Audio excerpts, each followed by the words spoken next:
Свежо утро щом полъхне, с ветреца лек крилат.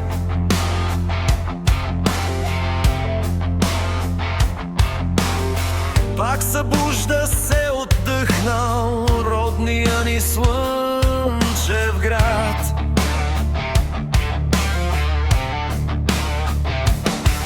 И прииждат като птици в тоя ранен бодър час ранобудни ученици в любимия си клас.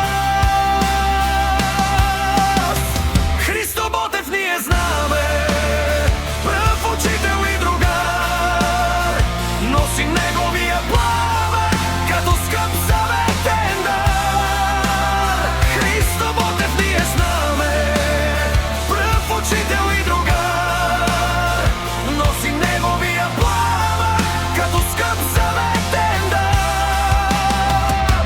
Пъти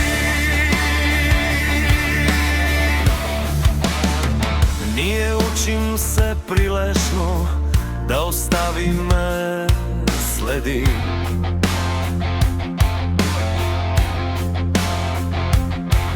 И усещаме как нежно Ботев над труда